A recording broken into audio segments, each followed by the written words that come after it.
வாழ்க வளமுடன். ஓம் நமச்சிவாய. அனைத்து தமிழ் உள்ளங்களுக்கும் வணக்கம்.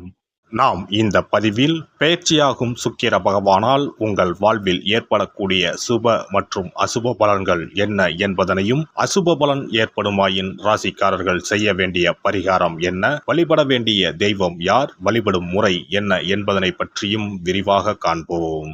நடக்கப் போகும் இந்த பெயர்ச்சியால் உங்கள் வாழ்வில் வளமும் நலமும் செல்வ செழிப்பும் பெற்று வாழ்வின் உயரிய நிலையை அடைய எல்லாம் வல்ல எம்பெருமானை வேண்டி விரும்பி கேட்டுக்கொள்கிறேன். சுக்கிர பகவான் செல்வம், மகிழ்ச்சி மற்றும் புகழை அள்ளித் தருபவர். மற்ற கிரகங்களைப் போலவே சுக்கிரனும் தனது ராசியை மாற்றுவார். சுக்கிரன் என்றால் இன்பம். மனித வாழ்க்கையில் அன்பு, பாசம், காதல் ஆகிய 3 இன்பங்களை அளிக்கக்கூடியவர் சுக்கிர பகவான். சுக்கிரன் சுகபோகங்களின் அதிபதி. சுக்கிர பகவான் மனைவி யோகம் தருபவர். ஆணுக்கு மனைவியை பற்றியும் பெண்ணுக்கு மன வாழ்க்கையை பற்றியும் சொல்லுகின்றவர். ஆகையால் சுக்கிர பகவான் நமது ஜாதக கட்டத்தில் நல்ல யோக அம்சத்துடன் இருப்பது அவசியம். இவருடைய தசா காலமான 20 வருடங்களில் மிகப்பெரிய ராஜயோக பலன்கள் உண்டாகும். இந்த சுக்கிர பெயர்ச்சியால் யாருக்கெல்லாம் சுக்கிர திசை அடிக்கப் போகிறது என்று பார்க்கலாம். வருகிற ஆகஸ்ட் மாதம் 26ஆம் தேதி சுக்கிர பகவான் பெயர்ச்சி அடையப் போகிறார். அடுத்த மாதம் செப்டம்பர் 20ஆம் தேதி வரை 26 நாட்கள் இந்த பயணம் தொடரும். இந்த சுக்கிர பெயர்ச்சியானது ஒரு சில ராசிக்காரர்களின் வாழ்வை புரட்டி போடப் போகிறது. துரோகத்தால் பிரிந்த கணவன் மனைவி, சகோதர சகோதரிகள் உறவு ஒன்று சேரப் போகிறது. நட்பு என்னும் நஞ்சால் உங்கள் உறவை பிரித்த துரோகியை இனம் கண்டு உண்மையான உறவு யார் என்பதனை அறிந்து கொள்வீர்கள். நஷ்டம் மட்டுமே பார்த்த வியாபாரிகள் திடீர் லாபத்தை அடைய உள்ளீர்கள். திடீர் லாட்டரி அடித்தது போல் லாபம் இரட்டிப்பாகும். சனி பார்வையினால் ஏற்படும் காம சிந்தனைகள் இந்த சுக்கிர பெயர்ச்சியால் சரியாகும். தகாத பெண் உறவை தவிர்த்து ஆன்மீக பயணத்தை தொடர்வீர்கள். சதி எதுவாக இருந்தாலும் அதை முறியடிப்பது சிவனின் விதியாகும். சிவனின் துணை இருந்தால் எதிரில் எமனே வந்தாலும் சமாளித்து வெற்றியடையலாம். இனி உங்கள் ராசிக்கான பலன்கள் என்ன என்பதனையும் அதற்கான பரிகாரம் என்ன என்பதனையும் காண்போம்.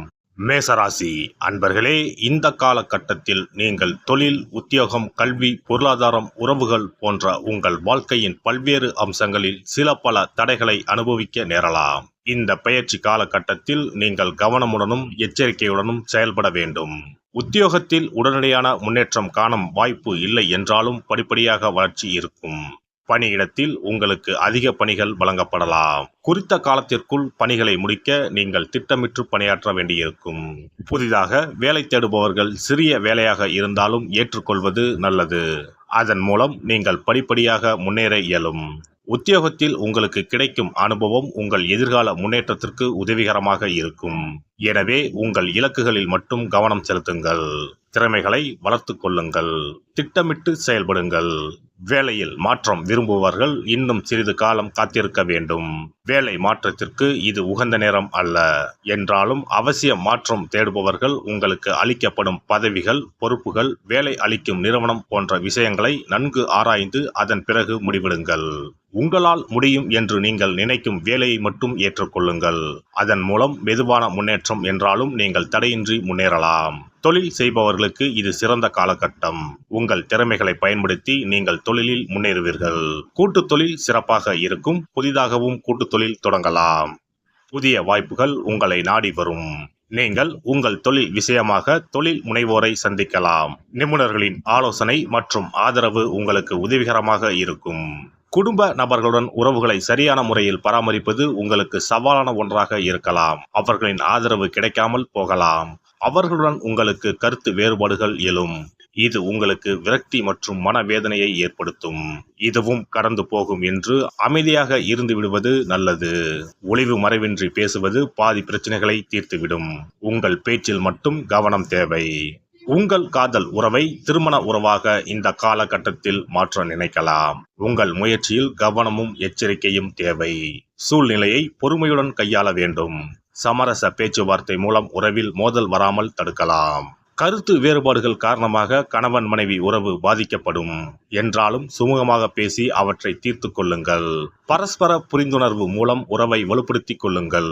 வாக்குவாதங்களை தவிர்த்து வாழ்க்கை துணையின் கருத்துக்கு மதிப்பு அளிப்பதன் மூலம் உறவில் பிழைக்கூடும்.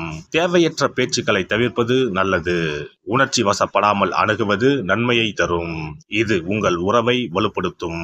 இந்த காலகட்டம் அமைதியான குடும்ப சூழலுக்கு சாதகமாக இருக்கும். வாழ்க்கை துணையிடம் உள்ள குறைகளை பார்க்காமல் நிறைகளை மட்டும் பாருங்கள். நல்ல உறவை வளர்க்க அனுசரித்து விட்டு கொடுத்து செல்வது நன்மையை தரும். நிதிநிலையை பொறுத்தவரை இந்த காலகட்டத்தில் நீங்கள் பொருளாதார நெருக்கடிகளை சந்திக்க நேரும். பண விஷயங்களில் கவனமாக இருக்க வேண்டிய காலகட்டம் இதுவாகும். கொடுக்கல் வாங்கலில் கவனம் தேவை. உங்கள் தேவைகளை பூர்த்தி செய்யும் அளவிற்கு நிதிநிலை இருக்கும். யாருக்கும் பணத்தை கடனாக அளிக்காதீர்கள். பண விஷயங்களில் லாபம் காண்பதில் தாமதம் இருக்கலாம்.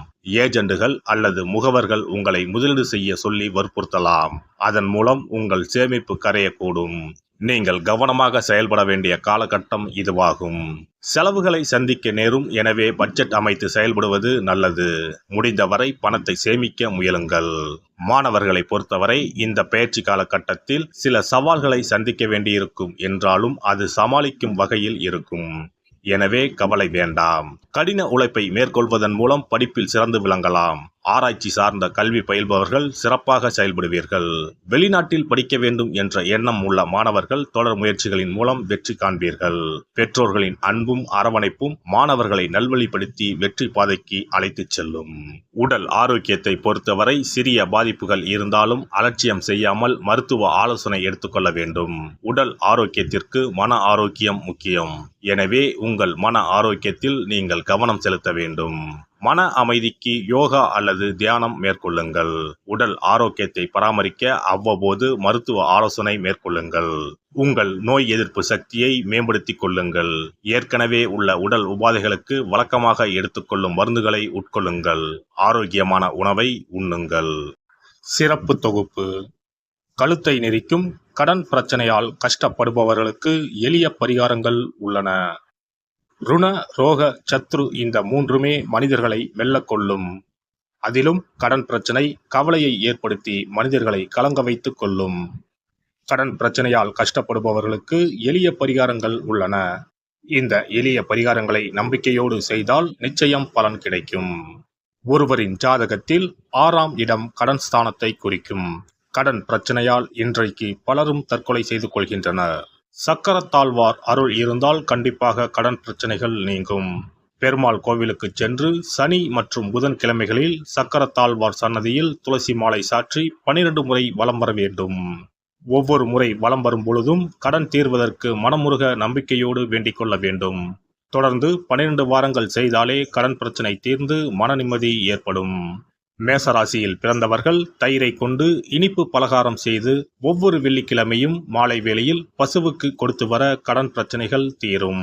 விருச்சிக ராசியில் பிறந்தவர்கள் ஞாயிற்றுக்கிழமை அன்று லட்சுமி நரசிம்மருக்கு காய்ச்சிய பசும்பால் அல்லது பானகத்தை பிரசாதமாக வைக்க வேண்டும். 48 நாட்கள் இந்த பூஜையை செய்தால் கடன் தொல்லையில் இருந்து விடுபடலாம்.